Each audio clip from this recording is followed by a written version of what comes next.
Mais personne n'a intérêt à ce que l'Afrique se développe trop. But no one is interested in Africa developing too much. Because if it develops tomorrow, let's imagine Africa develops its industry like South Korea did, a country that was as poor as Mozambique 6 years ago.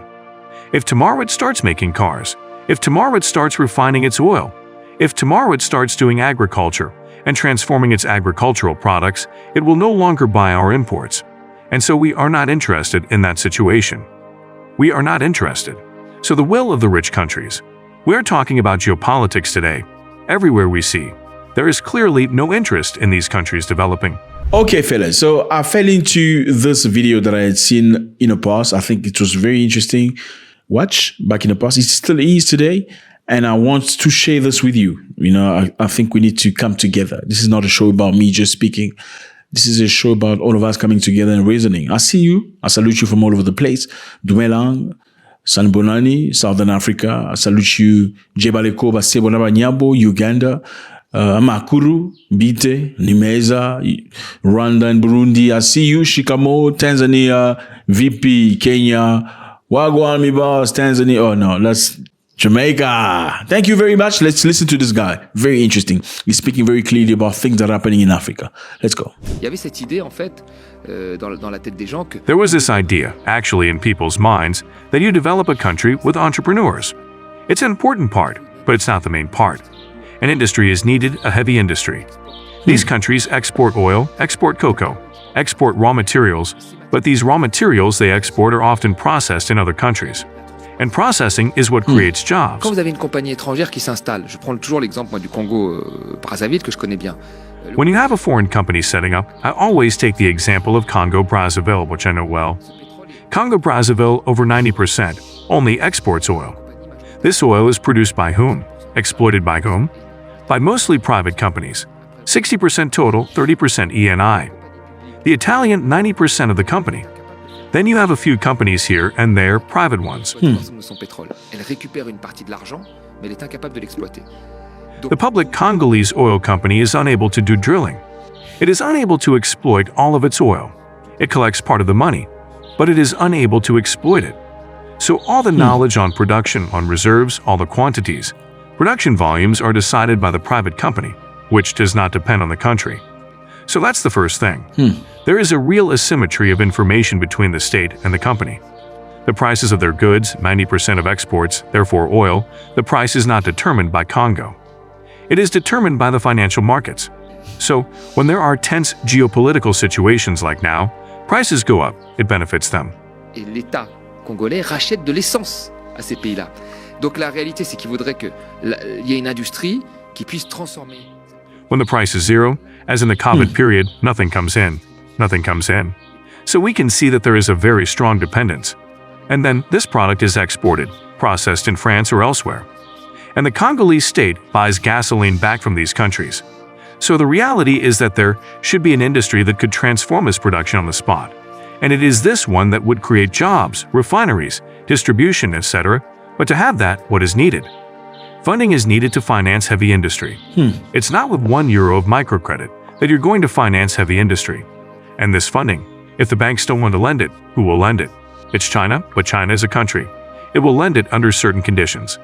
Conditions sometimes on access to raw materials or more advantageous sharing of production for them. And so it does not allow them to be completely independent. And it must be kept in mind that rich countries have developed in a world where they created conditions that were favorable to them. The WTO, the World Trade Organization, is an organization that has favored rich countries much more than poor countries.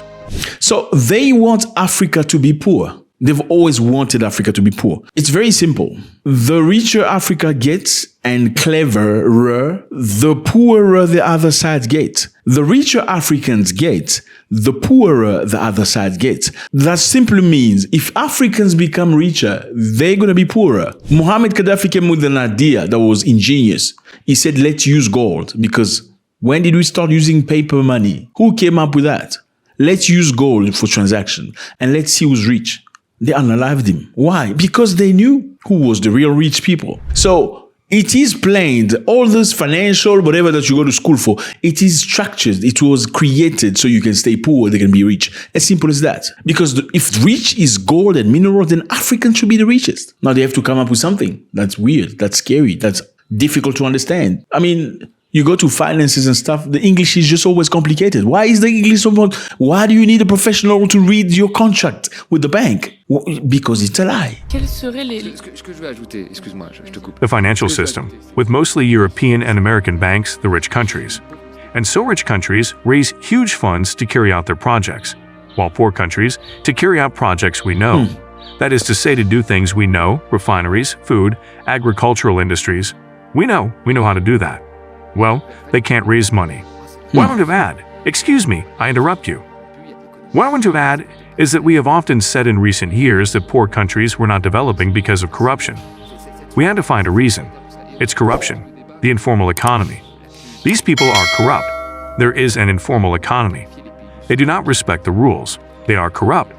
Some even went further by saying that they are a bit lazy. It has always been a bit like that.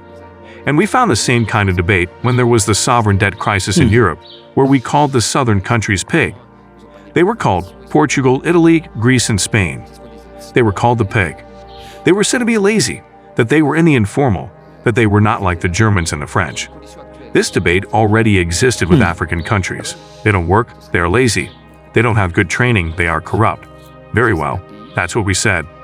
If tomorrow I were given the reins of Congo, Brazzaville, and I was told what the formula is in the current conditions to get it out of underdevelopment and make the economy take off, it would be extremely complicated, and I would tell you that I don't have the solution.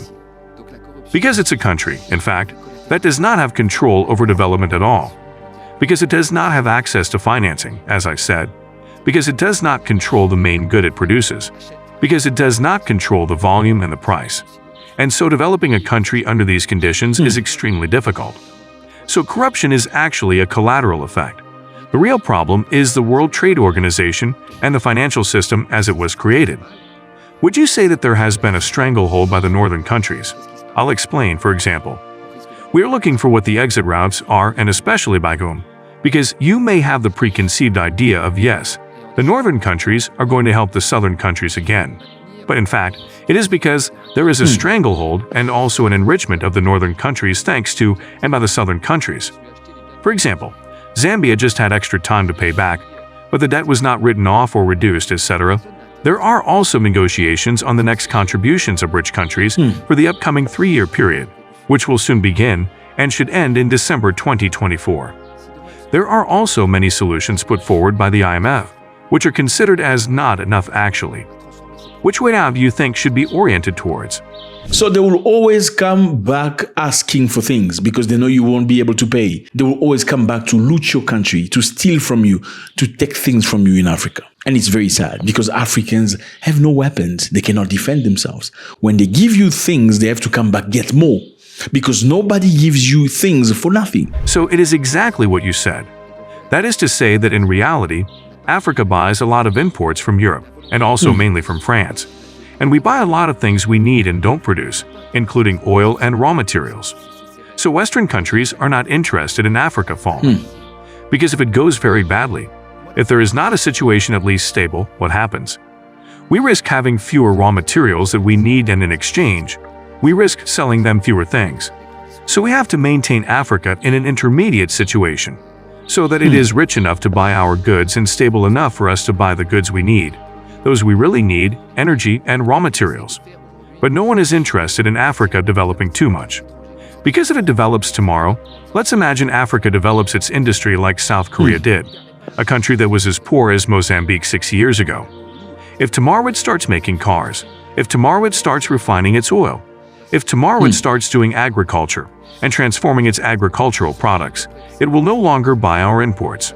And so we are not interested in that situation. We are not interested. So the will of the rich countries. We are doing geopolitics today. Everywhere, we can clearly see that there is no interest in these countries developing. These LDCs. Now, if I were in the place of Africans, it is very difficult. That is to say, for me, the first thing I would do is I would be much more aggressive in negotiation. Because if you don't have financing, then you can hold grand speeches.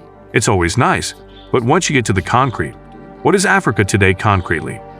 As it does not have access to financing, as it does not control the goods it produces, in volumes as in prices, it is trying today, for there to be activity, to attract as much foreign direct investment as possible, by creating free zones where very little tax is paid, saying that this is the only way we have to restart the economy, which does not allow it either to develop its industry, because the industry that would come is much more powerful and much more established than the one that would develop and would be a nascent industry. So the first thing I would do in this situation, which is an extremely complicated situation, I would seek to be much more aggressive in the production shares. That is to say, when a foreign company comes, you have to impose things on it. The Gulf countries, Qatar, the Emirates at their time, when you came to settle with them for anything, you had to give a big part, more than 50%, to a local native, a local resident of the investment. It was mandatory. Very interesting. The WTO did everything to knock this out, but some countries held firm, except when they really needed it. What? They make exceptions at the Ministry of Economy, but when they estimate that the person has to give a part, he gives a part to the natives, which trains them. You see, for example, this type of measure could be applied by some African countries. It's right there, fella. It's right there. If they applied it, of course, as a whole, it would be better. I think it's very interesting. This man is telling the truth. He's telling you how things are. Let me know how you feel about this. It's always a pleasure. YouTube say a lot of you watch videos, but you're not subscribed. Why are you not subscribed yet? Please click on the button before you leave and drop a comment. Just say something, Say something. Just say where you are, okay? Just say where you are. Tell us where you are. Which country are you following us from? It's a great pleasure. God bless.